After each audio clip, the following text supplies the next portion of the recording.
Tu peux marcher librement dans la rue, sourire aux autres, rire avec des amis, aller à l'église tous les dimanches, et pourtant porter des chaînes si lourdes qu'elles broient ton âme, des chaînes invisibles, silencieuses, mais bien réelles. Personne ne les voit. Mais toi, tu les sens à chaque respiration. Ce poids qui te suit, cette voix dans ta tête qui ne se tait jamais, cette peur tapie dans l'ombre, cette blessure mal refermée. Tu avances dans la vie avec l'élégance d'un masque, mais au fond tu es un champ de ruines. Beaucoup associent le mot addiction à des images bruyantes, l'alcool, la drogue, les jeux, les écrans. Mais il existe d'autres dépendances bien plus subtiles, bien plus camouflées. Des dépendances à l'approbation des autres, à la performance, à l'image que l'on veut projeter. Des addictions émotionnelles, la peur de l'abandon, la jalousie, le besoin maladif de contrôle. Des mécanismes de défense devenus prison, et parfois des blessures d'enfance qu'on n'a jamais osé nommer. On les cache derrière des prières rapides, des versets connus, des sourires bien rangés. Et pourtant, chaque nuit, on pleure en silence. Mais la bonne nouvelle, c'est que Dieu ne guérit pas seulement ce qui se voit. Il va plus loin. Il plonge dans les profondeurs. Il voit au-delà des façades. Il n'est pas impressionné par nos masques. Il connaît les coins sombres, les endroits qu'on n'ose même plus visiter nous-mêmes. Et c'est justement là qu'il veut entrer. Là qu'il veut toucher. Là qu'il veut libérer. Rappelle-toi de cette femme courbée depuis 18 ans, dans l'Évangile selon Luc. Elle ne pouvait plus se redresser. Son corps était plié, mais son cœur l'était encore plus. Ce n'était pas juste une infirmité physique, c'était une oppression intérieure, une vie de souffrance silencieuse. Et Jésus l'a appelée, il l'a vue, il a posé les yeux sur elle quand tout le monde l'évitait. Il l'a touchée, il l'a délivrée, sans long discours, sans cérémonie, juste la puissance d'un regard et la douceur d'une parole. « Femme, tu es délivrée de ton infirmité. » Et aussitôt, elle se redressa. Peut-être que toi aussi tu es courbé depuis trop longtemps. Pas physiquement, mais intérieurement. Tu as appris à vivre avec ta douleur, à composer avec ton passé, à dissimuler tes larmes. Tu t'es résigné, tu t'es dit que c'était ta croix, que Dieu avait d'autres priorités, que ta souffrance était trop petite pour être guérie. Mais ce sont des mensonges. Dieu n'ignore pas les chaînes invisibles, il les brise. Et souvent, c'est justement dans ce silence intérieur, dans ce combat que personne ne voit, qu'il prépare la délivrance la plus éclatante. Ce que Dieu veut faire en toi, ce n'est pas une simple réparation, c'est une résurrection, pas un pansement temporaire, mais une liberté durable. Il veut déraciner ce qui t'empoisonne, il veut désactiver les mécanismes qui te tirent vers le bas. Et il commence toujours par t'appeler à revenir à lui, à déposer enfin ce fardeau que tu portes depuis trop longtemps. Il ne s'agit pas de tout comprendre, de tout expliquer, de tout contrôler. Il s'agit de s'abandonner, de s'ouvrir, de dire « Seigneur, je ne sais pas comment me libérer de ça, mais je crois que toi, tu peux. » Ce simple pas d'humilité ouvre un fleuve de restauration. Alors, reste avec moi. Car ce voyage que nous allons entamer ensemble n'est pas un simple discours, c'est une marche vers la liberté. Et si tu te reconnais dans ces chaînes invisibles, si tu sens que certaines blessures ou dépendances contrôlent encore des parties de ta vie, sache une chose, tu n'es pas seul. Et surtout, ce n'est pas une fatalité. La lumière commence à poindre, la délivrance n'est pas une légende, elle est en marche. Dans le silence de nos nuits, là où les bruits du monde s'estompent, il reste cette voix familière, celle qui te rappelle ce que tu as raté, ce que tu aurais dû faire, ce que tu n'aurais jamais dû dire. Elle te susurre que tu n'en sortiras jamais, que c'est trop tard, que tu es coincé. Tu veux t'endormir, mais elle te garde éveillé. Tu veux croire, mais elle souffle le doute. Tu veux espérer, mais elle t'étouffe avec le poids du passé. C'est là que l'ennemi installe ses quartiers, dans le terrain non traité de notre cœur. Et plus tu essaies de te débrouiller seul, plus tu t'enfonces. Comme un homme qui lutte dans des sables mouvants, plus il bouge, plus il s'enlise. Mais ce que Dieu attend, ce n'est pas ta performance. Ce n'est pas que tu sois assez fort pour t'en sortir. Il attend juste une main levée, un cri du cœur, un soupir sincère. Parce qu'à ce moment précis, il intervient. souviens-toi du roi David, un homme selon le cœur de Dieu, mais qui a aussi connu des moments de chute, de peur, d'angoisse, de dépression. Dans le psaume 32, il dit « Tant que je me suis tu, mes os se consumaient, je gémissais toute la journée. » Mais ensuite, il ajoute « Je t'ai fait connaître mon péché, je n'ai pas caché mon iniquité, et tu as effacé la peine de mon péché. » Il ne parle pas seulement d'un acte de pardon, il parle d'un soulagement, d'un relâchement, d'une chaîne tombée. Car parfois notre silence est notre prison, et dans ce silence il y a aussi la honte, l'une des chaînes les plus puissantes. La honte ne te crie pas dessus, elle chuchote, elle te suit à la trace, elle te dit que tu ne mérites pas d'être libre, que Dieu peut aimer les autres, mais pas toi, que tu as dépassé la limite. Mais Dieu ne s'appuie jamais sur ta honte pour te transformer. Il ne t'humilie pas pour te corriger. Il te relève avec amour. Il restaure ta dignité avant même de réparer tes erreurs. Jésus l'a prouvé avec la femme adultère, jetée au sol, exposée devant tous, prête à être lapidée. Elle n'a rien dit, aucun mot. Mais Jésus a parlé pour elle. Il s'est penché. Il a écrit sur le sol. Il a désarmé les accusateurs. Puis il lui a dit « Moi non plus, je ne te condamne pas. » Il ne s'est pas contenté de la gracier. Il lui a redonné sa voix, son honneur, sa place. Et si tu ressens en ce moment une lourdeur, une oppression, un mal-être intérieur que personne ne comprend, ne l'ignore pas. C'est peut-être là que Dieu veut intervenir. Il veut te délivrer non seulement de l'addiction visible, mais de celle que tu ne sais même pas nommer. Du schéma émotionnel qui te pousse à l'auto-sabotage, de cette tendance à toujours tout porter seul, de ce réflexe de fuir les émotions profondes ou d'étouffer ce que tu ressens sous des activités sans fin.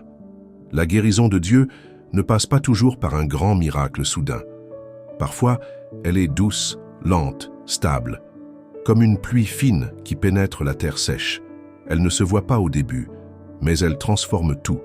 Et ce processus commence dès que tu acceptes d'être vulnérable, non pas faible mais vrai, dès que tu dis « Seigneur, je t'ouvre cette partie de moi que j'ai toujours gardée fermée. » Et là, il entre. Il n'y a pas de terrain trop dur pour lui, pas de blessure trop ancienne, pas de dépendance trop enracinée. Quand Dieu met sa main sur une zone de ta vie, c'est pour l'éclairer, pas pour l'exposer. C'est pour t'en libérer, pas pour t'accuser. Il ne vient pas avec un marteau, mais avec une onction. Il ne vient pas casser, mais restaurer. Si tu sens que certaines peurs, colère, culpabilité ou attachement t'empêchent de respirer pleinement, sache ceci, tu n'es pas obligé de continuer ainsi. Ce n'est pas ton identité, ce n'est pas ton héritage. Ton histoire peut encore être réécrite. Et le Dieu qui a libéré tant de cœurs avant toi est prêt à libérer le tien aujourd'hui. Il y a des chaînes qui n'ont pas de forme visible, mais qui pèsent pourtant plus lourd qu'un fardeau sur les épaules. L'anxiété chronique, le besoin de contrôle, les blessures d'abandon, la comparaison permanente. Elles ne laissent pas de marques sur la peau, mais elles usent l'âme petit à petit. Et parfois, même dans la foi, on finit par s'y habituer. On avance en boitant, en pensant que c'est normal. On appelle cela notre caractère, notre passé, notre manière d'être. Mais ce ne sont pas des traits d'identité, ce sont des prisons que Dieu n'a jamais voulu pour toi. L'une des plus subtiles, c'est le perfectionnisme, ce besoin irrépressible d'être toujours à la hauteur, toujours irréprochable, toujours en contrôle. On croit souvent que c'est une qualité, mais en vérité, c'est une peur déguisée. La peur de l'échec, la peur du rejet, la peur de ne pas être assez. Et cette peur s'enracine souvent dans l'enfance, dans des paroles blessantes qu'on a crues, dans des silences lourds qu'on n'a jamais su interpréter. On en vient à vivre pour plaire, pour mériter, pour ne pas décevoir. Mais Jésus n'est pas venu te sauver pour que tu continues à vivre dans l'approbation des hommes. Il t'a aimé avant que tu fasses quoi que ce soit de bien. Et il t'aime toujours, même dans ta faiblesse. Regarde Pierre, cet homme de feu, de passion, de promesse, celui qui disait « Même si tous te renient, moi jamais ». Et pourtant il a chuté. 3 fois, il a nié connaître Jésus. Il s'est retrouvé écrasé par la honte, par la culpabilité, par la trahison de sa propre image. Mais Jésus n'est pas allé le chercher avec des reproches. Il l'a retrouvé au bord du lac. Il a rallumé un feu. Il a cuisiné pour lui, et il lui a demandé 3 fois « M'aimes-tu » Non pas pour le faire culpabiliser, mais pour le restaurer. 3 chutes, 3 déclarations d'amour, 3 chaînes brisées. C'est ainsi que Dieu travaille. Il ne revient pas sur tes erreurs pour t'enfoncer. Il les utilise pour reconstruire ton cœur. Il te montre que même dans ta pire chute, il est encore là. Et même si tu as vécu des années avec des chaînes intérieures, même si tu as appris à les maquiller, à les justifier, à vivre avec, Dieu ne te condamne pas pour cela. Il te tend la main. Il y a des chaînes qu'on ne voit que dans la solitude. Ces pensées qui t'envahissent dès que tu es seul, ces images, ces souvenirs, ces dialogues intérieurs que tu rejoues sans cesse. Et plus tu essaies de les repousser, plus ils reviennent. Tu crois que tu les as enterrés, mais ils te gouvernent encore. Tu souris en public, mais tu cries en silence.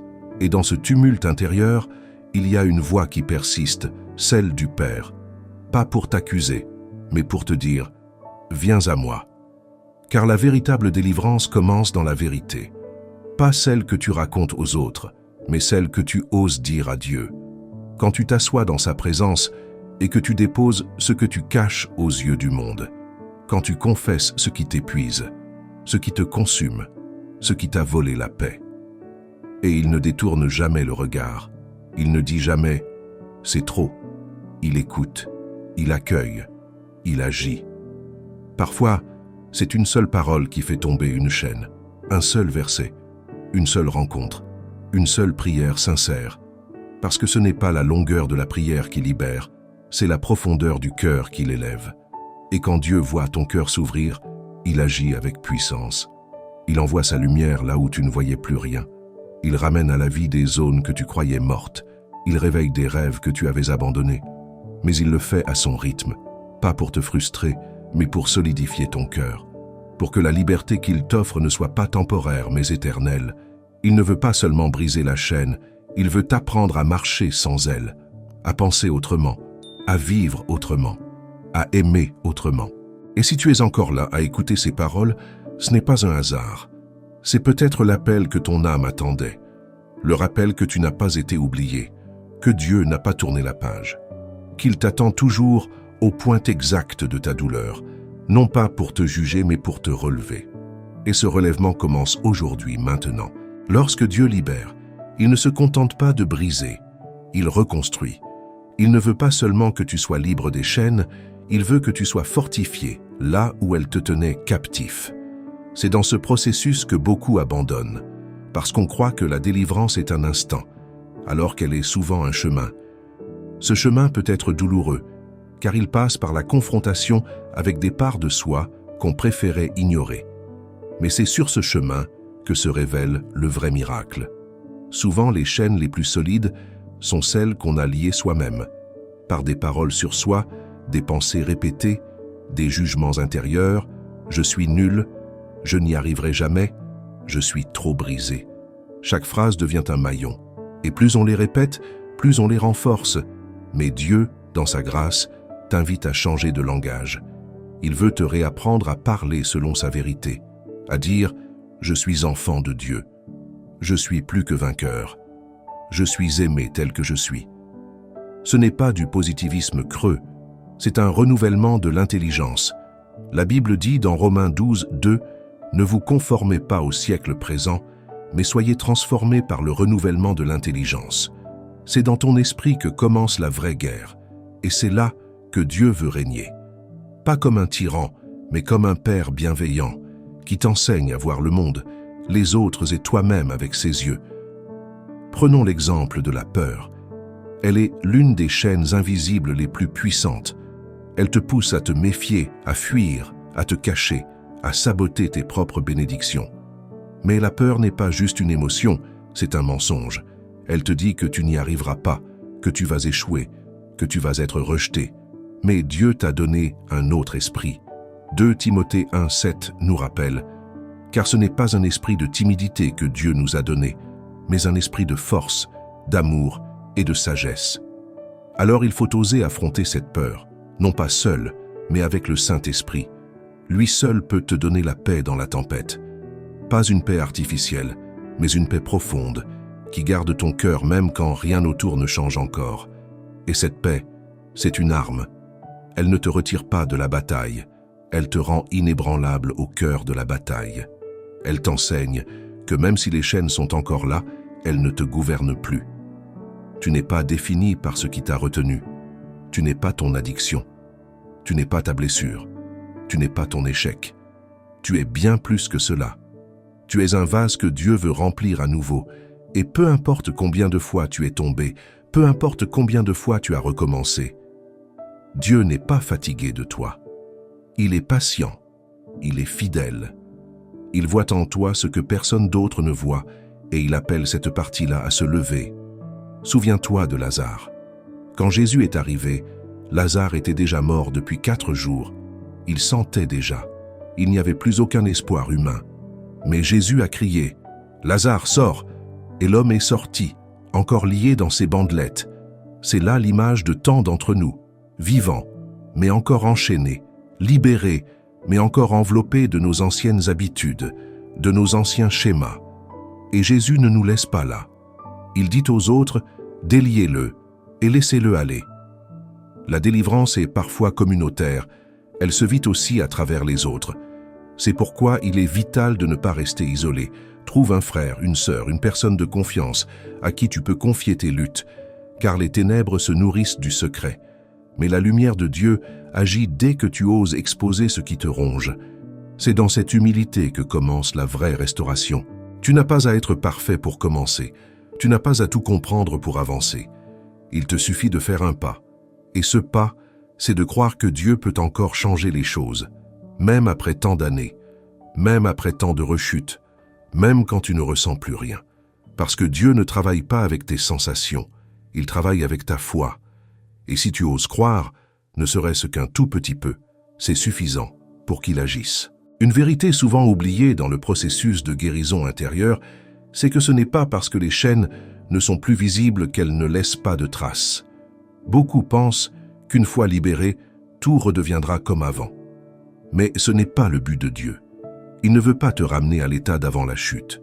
Il veut te faire entrer dans un état nouveau, une identité renforcée, un appel pleinement assumé.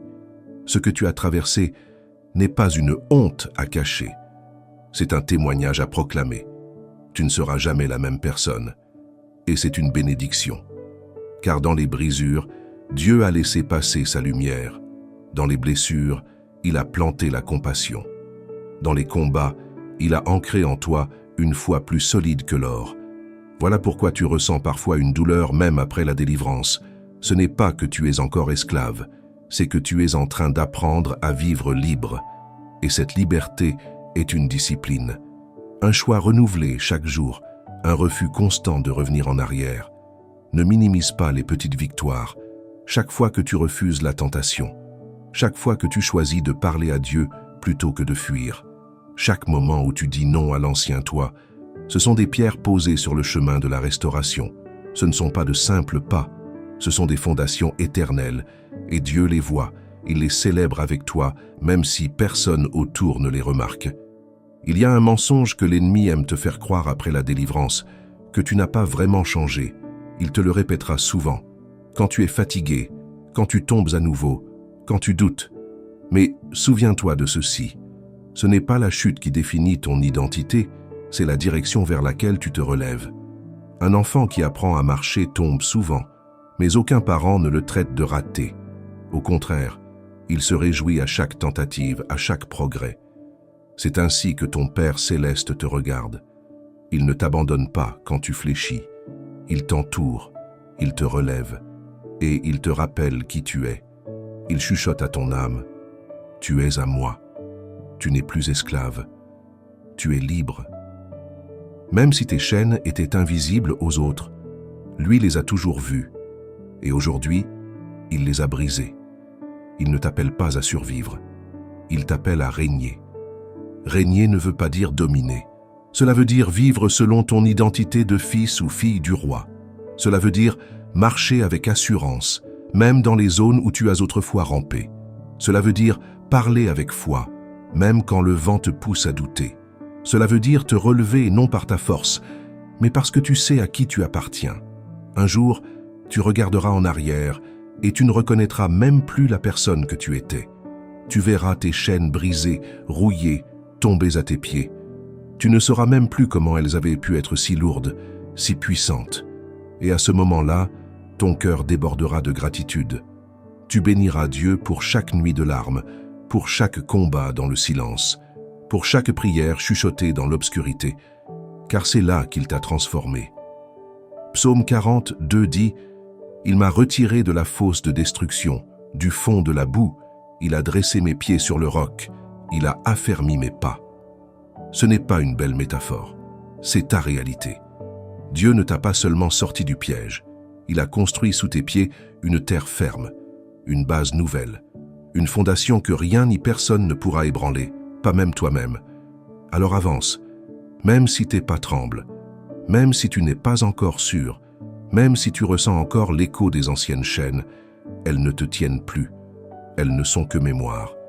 Ton présent appartient à Dieu, ton avenir aussi. Et ce qu'il a commencé, il le mènera à bien.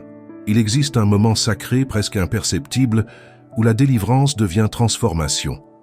Un instant où ce n'est plus seulement la douleur qui te quitte, mais l'homme ou la femme brisée que tu étais qui laisse place à une nouvelle création. Ce processus est subtil. Il se joue dans le silence de tes pensées, dans les recoins de ton cœur que même toi tu ne comprenais pas. Et c'est là que Dieu agit le plus puissamment. Souvent, nous attendons des signes visibles, une émotion forte, un miracle retentissant, un changement radical. Mais le plus grand miracle se produit quand ton regard change, quand tu ne vois plus ton passé comme un poids, mais comme un témoignage.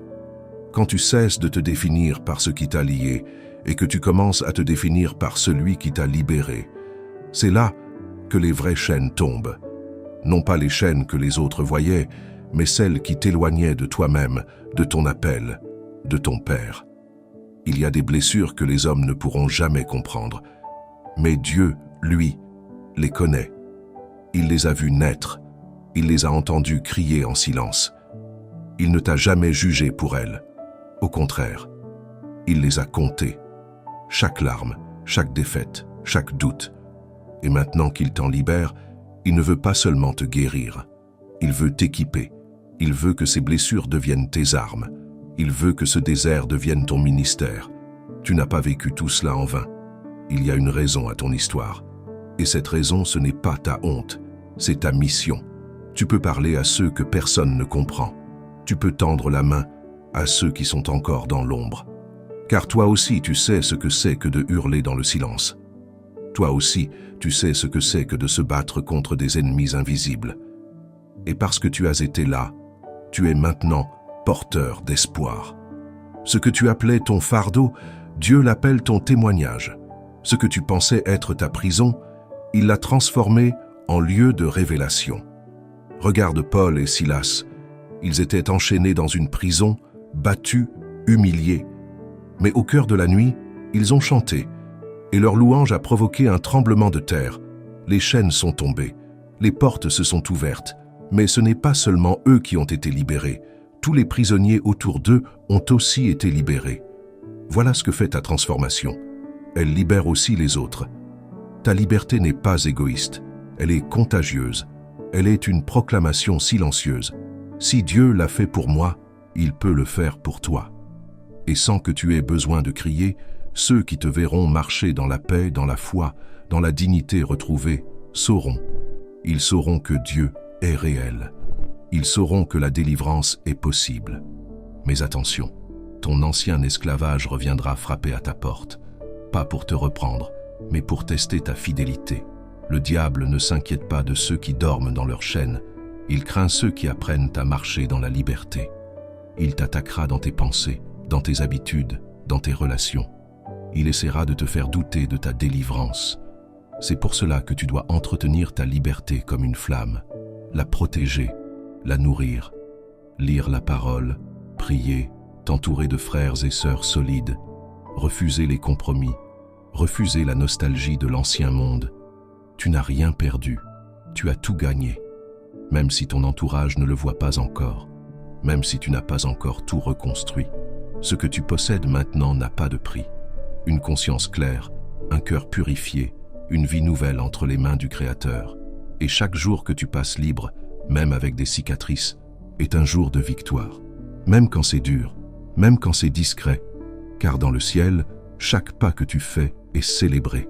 Chaque combat remporté en silence est inscrit dans le livre de vie. Tu n'es plus une victime, tu es un témoin. Et Dieu t'utilisera pour briser les chaînes de beaucoup d'autres.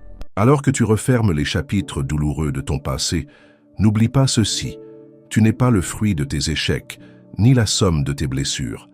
Tu es le résultat d'un amour qui t'a poursuivi jusque dans tes ténèbres les plus profondes et qui t'a relevé sans jamais t'accuser. L'Éternel t'a délivré non seulement pour que tu respires à nouveau, mais pour que tu sois un souffle de vie pour ceux qui suffoquent encore. Ce que tu as reçu, tu es maintenant appelé à le transmettre. Mais ne précipite pas ta marche. Apprends à apprécier la lenteur de la guérison. Chaque jour sans rechute, chaque pensée capturée, chaque émotion maîtrisée est un miracle silencieux. Le chemin vers la liberté n'est pas une ligne droite, mais un sentier où Dieu marche avec toi, pas après pas. Il ne t'abandonne jamais en cours de route. Même quand tu tombes, il t'attend, là où tu t'es arrêté. Sa patience est ton refuge, sa miséricorde, ton soutien. La délivrance ne signifie pas l'absence totale de tentation.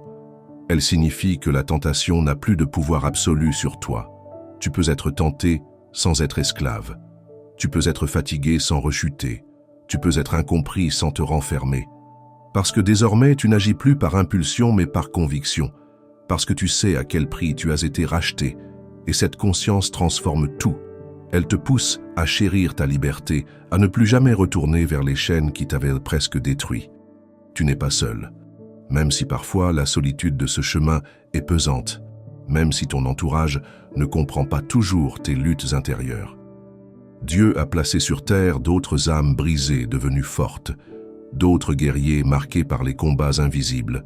Cherche-les, entoure-toi d'eux, partage ton témoignage, car ce que tu crois être une faiblesse peut devenir la force d'un autre. Et c'est ainsi que le royaume avance, non pas avec des héros sans faille, mais avec des blessés relevés, des captifs libérés, des témoins humbles et sincères. Regarde David. Malgré ses fautes, il est resté un homme selon le cœur de Dieu. Regarde Pierre. Malgré sa trahison, Jésus l'a restauré pour en faire un pilier de l'Église. Regarde la femme adultère. Malgré sa honte, elle a rencontré le pardon pur. Tous ont connu la chute, la honte, le désespoir. Mais aucun n'est resté prisonnier. Parce que l'amour de Dieu est plus fort que les chaînes humaines. Et toi aussi, tu es dans cette lignée. Une histoire de rédemption. Une lumière née de l'obscurité. Un miracle en cours de réalisation. Ne sous-estime jamais la puissance de ce que Dieu fait en toi, même si c'est invisible à l'œil nu, même si personne ne t'applaudit. Le ciel, lui, célèbre chaque seconde où tu dis non à l'ancien toi et oui à cette version restaurée, plus vraie, plus libre. Alors, relève-toi chaque matin avec cette assurance. Je suis libre, peut-être pas encore parfait, mais libre. Peut-être encore en chemin, mais plus esclave. Et marche avec cette audace que seule la grâce peut offrir. Car là où les chaînes ont été brisées, un avenir se construit. Pas à pas, loin du passé, rempli d'espérance. Tu es aimé, tu es appelé, tu es restauré, et surtout, tu es libre.